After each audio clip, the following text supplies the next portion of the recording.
Avez-vous déjà ressenti un poids dans l'air de votre propre maison? Une tension que vous ne parvenez pas à expliquer, qui semble s'accumuler dans les coins et murmurer dans les moments de silence. Que se passe-t-il lorsque notre refuge le plus intime ne nous semble plus le nôtre? Lorsqu'une mélancolie subtile ou une irritabilité constante s'infiltre dans les murs, transformant le sanctuaire en prison. Nous ne parlons pas de fantômes au sens traditionnel, mais de quelque chose de peut-être plus réel et profond. Les échos émotionnels qui persistent dans les lieux, les énergies que les objets semblent absorber, et les histoires qu'ils continuent de raconter, longtemps après qu'elles soient terminées. Ce que l'on pourrait appeler contamination spirituelle peut être compris de manière très pratique comme une sorte de contagion émotionnelle. C'est la manière dont certains symboles, histoires et même objets inanimés parviennent à éveiller en nous des émotions puissantes et des nœuds intérieurs qui semblent avoir une vie propre, altérant notre atmosphère intérieure et par conséquent celle de notre maison. Notre maison fonctionne comme notre sanctuaire personnel, notre espace sacré. Et cet espace peut soit soutenir notre croissance et notre bien-être, soit, au contraire, alimenter notre fragmentation et notre angoisse. Des symptômes comme un poids mental constant, une peur diffuse sans cause apparente, des cauchemars récurrents et une tension corporelle continue sont souvent des signes que quelque chose dans notre environnement touche d'anciennes blessures. Il peut s'agir d'aspects de notre ombre, les parties de nous que nous préférons ignorer, ou de nœuds émotionnels liés à des traumatismes, des croyances anciennes et des relations passées qui ont été réactivées. La solution que nous allons explorer va au-delà de simplement prier ou penser positivement, des attitudes qui souvent ne servent qu'à calmer la surface de notre esprit. Le véritable changement se produit par une curation consciente de notre environnement. Il s'agit d'identifier et de réduire les déclencheurs, tant visuels que sonores, qui alimentent continuellement ces schémas perturbateurs. La proposition est une invitation à faire un inventaire attentif des symboles et des objets qui nous entourent, en particulier ceux qui sont chargés de notre énergie émotionnelle. Par de petits rituels de séparation et de redéfinition, nous pouvons restaurer l'équilibre intérieur, transformant notre maison, une fois de plus, en un lieu de véritable paix et de renouveau. Imaginez que votre esprit ne se trouve pas seulement à l'intérieur de votre tête. Imaginez qu'il est plutôt une atmosphère qui remplit l'espace où vous vous trouvez. Cette atmosphère est influencée non seulement par vos pensées, mais aussi par les émotions, les images et les significations qui circulent autour de vous. De la même manière qu'un virus invisible peut se propager dans un environnement, des images avec une forte charge émotionnelle peuvent se propager dans notre espace, éveillant en nous des états d'esprit spécifiques, soit par la répétition, soit par la simple proximité. Les portes, les fenêtres et même les étagères de notre maison sont plus que de simples structures physiques. Ce sont des portails symboliques. Ce que nous laissons franchir le seuil de notre maison entre aussi dans le champ de notre esprit. Lorsque notre environnement est saturé de signes qui évoquent la peur, la colère ou le désespoir, que ce soit à travers les informations constamment allumées, des films violents, des chansons aux paroles dépressives ou des objets aux associations négatives, nos nœuds émotionnels liés à ces sentiments trouvent de quoi se nourrir. Ils deviennent plus forts, plus autonomes, menant à des expériences qui nous donnent l'impression de ne pas être en contrôle de nos propres réactions.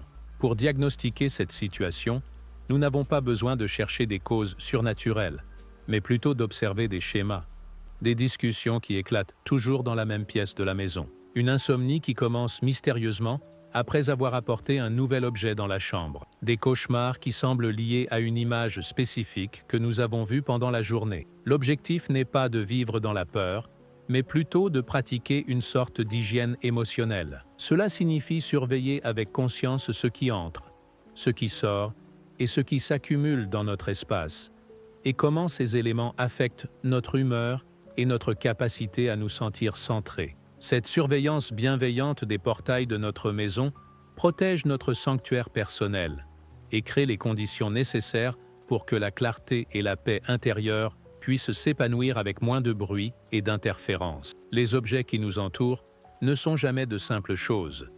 Ils sont, fondamentalement, des réceptacles de signification. Ce n'est pas l'objet en lui-même qui a du pouvoir, mais plutôt l'énergie émotionnelle que nous y investissons.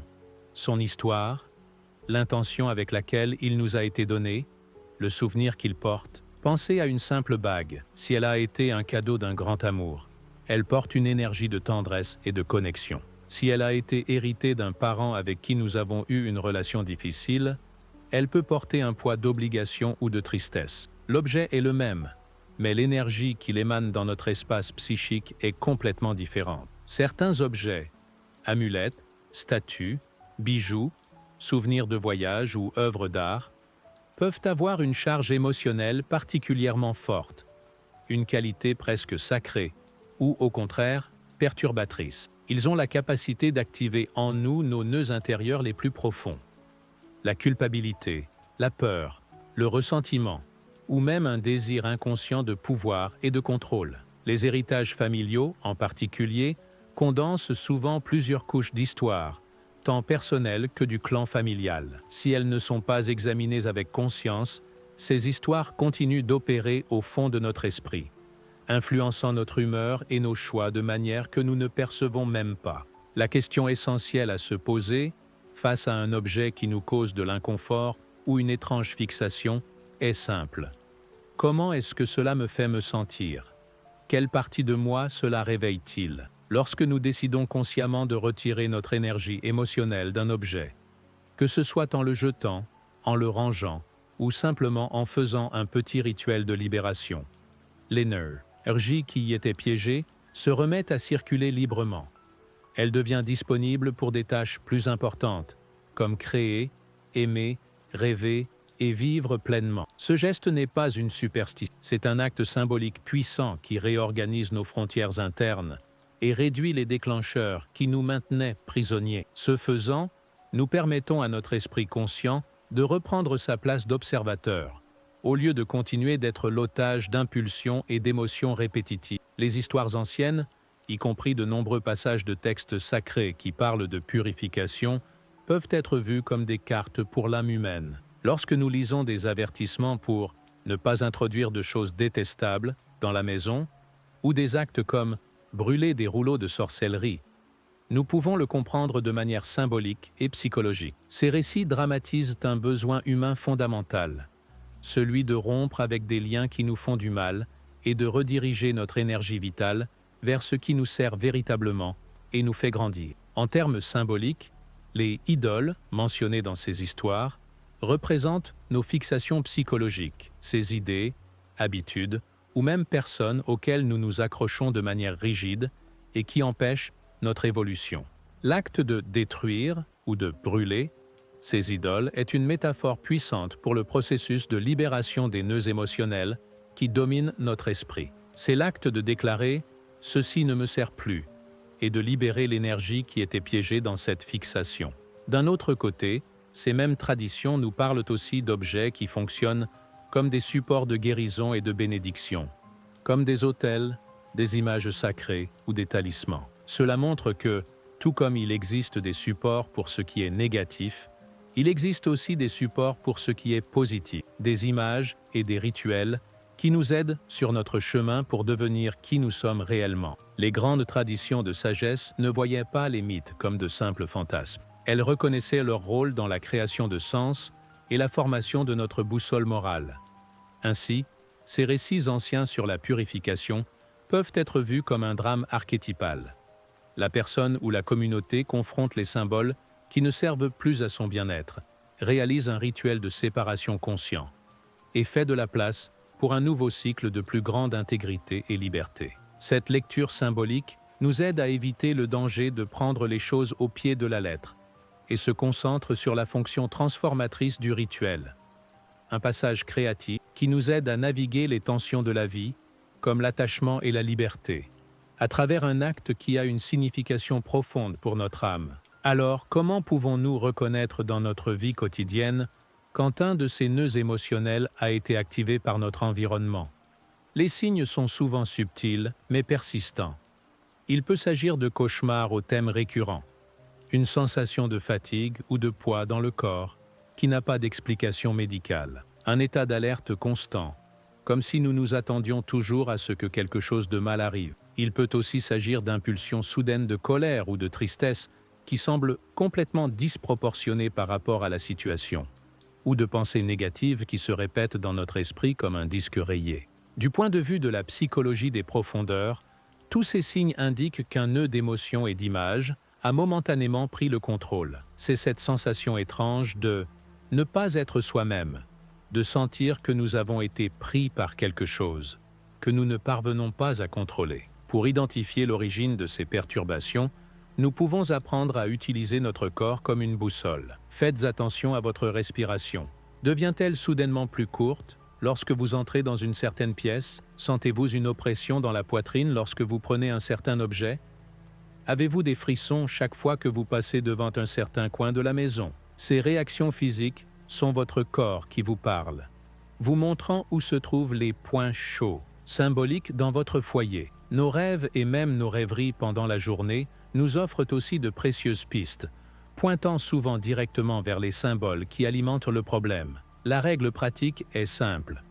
Partout où il y a une réaction émotionnelle très forte, que ce soit d'attirance ou de répulsion, il y a un symbole puissant qui mérite votre attention.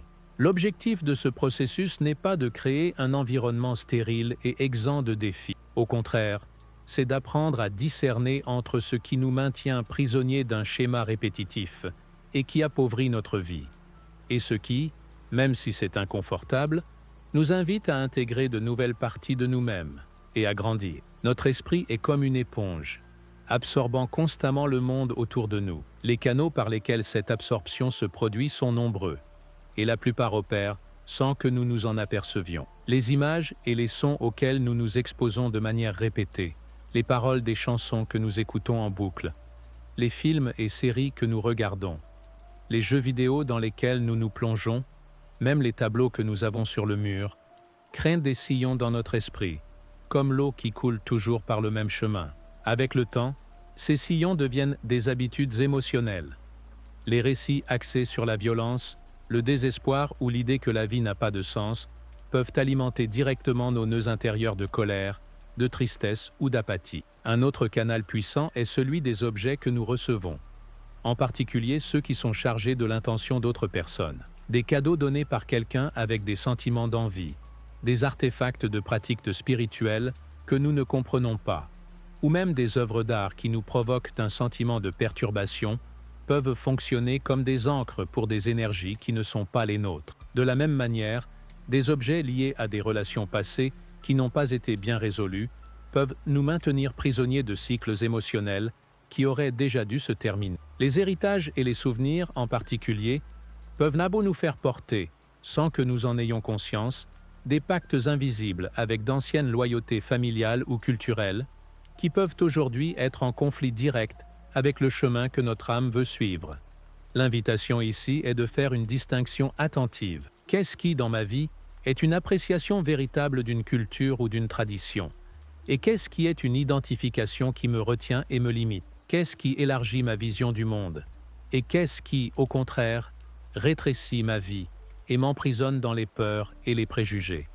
Ce tri n'a pas pour but de juger les autres cultures, mais plutôt de reconnaître que les symboles ont des effets différents sur chacun de nous, en fonction de notre histoire personnelle et émotionnelle. Lorsque nous ressentons une oppression dans l'environnement ou la sensation d'une présence étrange, la psychologie des profondeurs offre une explication très claire pour cette expérience. Ce sont des moments où nous sommes temporairement possédés par un nœud émotionnel. Dans ces états, c'est comme si une autre partie de nous, normalement cachée, prenait le contrôle. Notre esprit conscient perd la barre et est submergé par une force émotionnelle accablante. Notre ombre, cette partie de notre personnalité, qui contient tout ce que nous refoulons, nions ou ne connaissons simplement pas sur nous-mêmes, est toujours à la recherche d'une façon de se manifester. Et souvent, elle trouve cette porte de sortie en s'accrochant à des objets dans notre monde extérieur. Ces objets se transforment en écrans sur lesquels nous projetons nos contenus internes. Une fascination inexplicable pour un objet ou, au contraire, une répulsion viscérale, sont des signes clairs qu'une projection est en cours. Des cadeaux reçus de personnes qui nous envient, des objets liés à une période d'abus dans notre vie, ou des symboles de pouvoir qui activent nos propres ambitions refoulées, peuvent fonctionner comme des ancres pour ces projections, nous maintenant prisonniers de cycles de répétition. Il est très important de comprendre ceci. Retirer l'objet de notre environnement n'est pas la guérison magique, mais c'est un pas thérapeutique fondamental. Pourquoi? Parce que cela interrompt le circuit de stimulus-réponse. Cela crée un espace, une pause, qui permet à notre conscience de finalement traiter ce qui se passe. C'est dans cet espace vide que nous pouvons utiliser la conversation, l'écriture ou la réflexion pour comprendre ce qui était projeté. Sans cette pause, sans le retrait du déclencheur externe, notre énergie mentale a tendance à continuer de tourner en rond, dans la même orbite émotionnelle, empêchant toute transformation réelle. Il y a un ancien proverbe qui dit que la vie et la mort sont au pouvoir de la langue. En termes psychologiques, cela révèle une vérité profonde. Le langage que nous utilisons et auquel nous nous exposons façonne notre monde émotionnel. Les mots ne sont pas neutres. Ils portent une vibration et créent des atmosphères internes. Les paroles des chansons que nous chantons, les phrases que nous lisons sur des affiches ou sur Internet, les histoires que nous consommons dans les films et les livres, tout cela crée un climat en nous. Lorsqu'il est répété de manière constante, ce climat cesse d'être un état passager et se transforme en un trait de notre personnalité. Une humeur chroniquement dépressive, un cynisme constant face à la vie ou un désespoir silencieux. Nous pouvons considérer cela comme le besoin d'une hygiène de l'imagination. C'est un choix conscient concernant les aliments symboliques que nous permettons d'entrer dans notre esprit. L'objectif est de choisir des contenus qui nourrissent un dialogue sain avec notre moi le plus profond, au lieu de renforcer l'identification avec nos parties les plus blessées et les plus problématiques. Une alimentation symbolique intelligente et équilibrée doit inclure la beauté, l'humour qui apaise l'âme, et la contemplation qui nous connecte à quelque chose de plus grand. En même temps, cela implique une réduction consciente des stimuli qui ne servent qu'à nous exciter superficiellement ou à nous anesthésier de notre propre vie. Le critère pour faire ces choix est très pratique et axé sur notre but de vie. Face à chaque livre, film, musique ou conversation, la question à se poser est simple. Est-ce que cela nourrit mon âme et m'aide sur mon chemin pour devenir qui je suis réellement? Ou est-ce que cela me retient simplement dans une émotion répétitive, dans un cercle vicieux qui m'empêche de grandir? Actions soudaines après avoir fait un nettoyage dans leur environnement sont des exemples parfaits de ce processus en action. La femme qui ressent un soulagement immédiat de sa dépression en rangeant une étagère remplie de livres qui lui causaient de la peur. Le jeune homme qui parvient enfin à dormir en paix après s'être débarrassé d'une statue qui le perturbait. L'enfant dont les cauchemars disparaissent lorsque ses parents remplacent ses jouets par d'autres plus sereins. L'homme qui note une diminution incroyable de son irritabilité après avoir donné les films les plus violents de sa collection.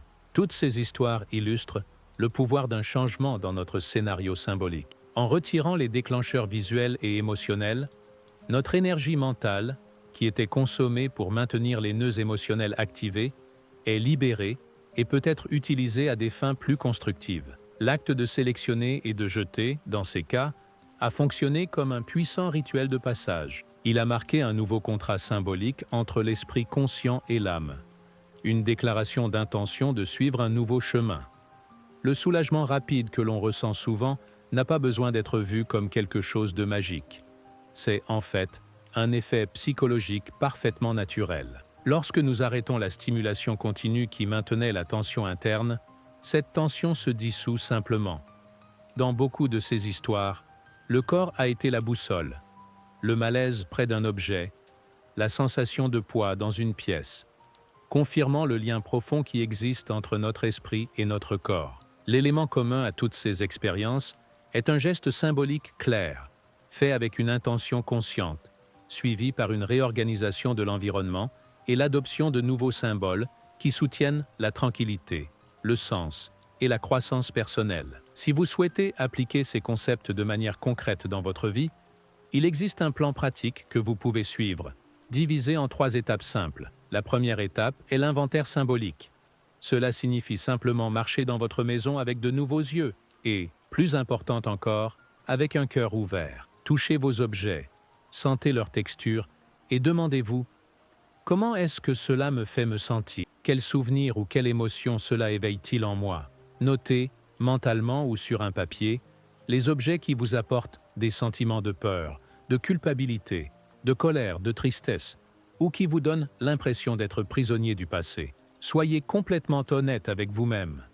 La deuxième étape est la décision et le rituel de séparation. Après avoir identifié les objets chargés, décidez quoi faire de chacun. Le garder, le ranger dans un endroit où vous ne le voyez pas, le donner ou le jeter. Pour les objets qui vous semblent avoir une charge émotionnelle plus forte, réalisez un petit et simple rituel de séparation. Cela n'a pas besoin d'être compliqué. Cela peut être aussi simple que de prendre l'objet, de respirer profondément plusieurs fois, de dire à haute voix ce qu'il représente pour vous, de remercier la leçon que vous avez apprise de cette expérience et de déclarer que votre énergie n'appartient plus à cet objet. Ensuite, dites-lui au revoir de la manière qui vous semble la plus juste. La troisième et dernière étape est la création de quelque chose de nouveau. Après avoir libéré ce qui était stagnant, un espace vide apparaît. L'énergie qui était autrefois piégée est maintenant disponible. Utilisez cette énergie pour remplir l'espace avec des symboles qui représentent vos valeurs et vos aspirations.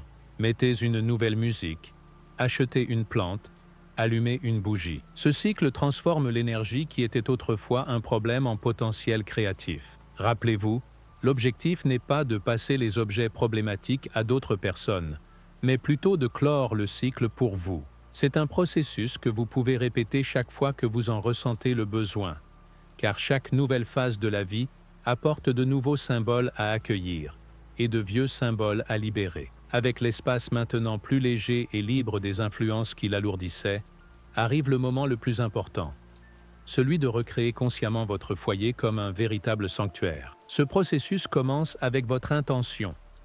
Utilisez des mots de bénédiction ou des affirmations positives pour sceller l'énergie de l'environnement, comme si vous déclariez que cet espace est maintenant un lieu de paix et de sécurité.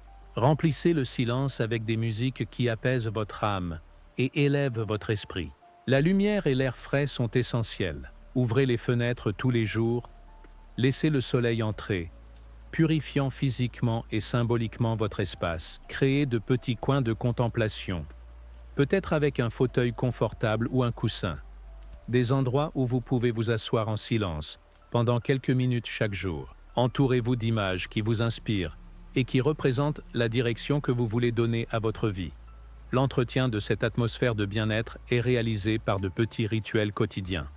Il peut s'agir d'une pratique de respiration consciente au réveil, d'une prière ou d'une méditation, ou simplement d'écrire dans un journal pour traiter les émotions de la journée. Ces petites ancres maintiennent l'énergie de votre maison propre et cohérente, l'empêchant de se saturer à nouveau de stimuli externes qui vous distraient de ce qui est vraiment important. Périodiquement, il est sain de répéter votre inventaire symbolique, peut-être à chaque changement de saison, et d'ajuster votre régime de nouvelles et de divertissement. De cette manière, votre maison se transforme en un véritable laboratoire pour la croissance de votre âme. Elle cesse d'être un simple abri pour devenir un havre de paix où les conflits internes peuvent surgir, être compris et finalement intégrés, au lieu d'exploser en symptômes ou en discussions. L'objectif final de tout ce travail est de développer votre autonomie et votre autorité intérieure. La capacité de décider, en pleine conscience, quelles énergies, idées et symboles vous invitez à rester dans votre vie. Au final, le principe qui guide tout cela est d'une simplicité et d'une profondeur immense. Ce à quoi nous donnons notre attention et notre énergie grandit dans notre vie. Les symboles, les mots et les objets auxquels nous cédons notre force vitale gagnent une place en nous et, inévitablement, façonnent notre atmosphère intérieure et l'environnement autour de nous. Si notre foyer est soigné comme un sanctuaire, comme un espace sacré dédié au développement de l'âme, nos nœuds émotionnels perdent leur carburant et notre moi le plus profond trouve enfin l'espace et le silence nécessaires pour se manifester et nous guider. L'invitation est donc claire et directe. Pratiquer une hygiène émotionnelle régulière, faire un inventaire de ce qui nous entoure, libérer ce qui ne sert plus et donner un nouveau sens à nos expériences, instituer de petits rituels d'intention qui renforcent le caractère sacré de notre espace. et surtout à nourrir notre imagination avec des contenus qui élargissent notre vie, qui nous inspirent et nous connectent à notre potentiel le plus élevé. Ce n'est pas une guerre contre le monde matériel, mais plutôt une éducation de notre regard, un raffinement de notre capacité à choisir où nous plaçons notre énergie. Lorsque notre esprit conscient choisit délibérément ce qui reste et ce qui s'en va, des symptômes comme le poids, la confusion et les cauchemars ont tendance à disparaître. À leur place, apparaissent une paix fonctionnelle, une clarté de but et une énergie créative renouvelée. En termes de notre voyage de vie, c'est le travail essentiel. Cesser de projeter nos problèmes sur le monde, rendre à notre centre intérieur sa souveraineté, et finalement, faire de notre maison un miroir fidèle et beau de ce qui est en train de s'épanouir en nous.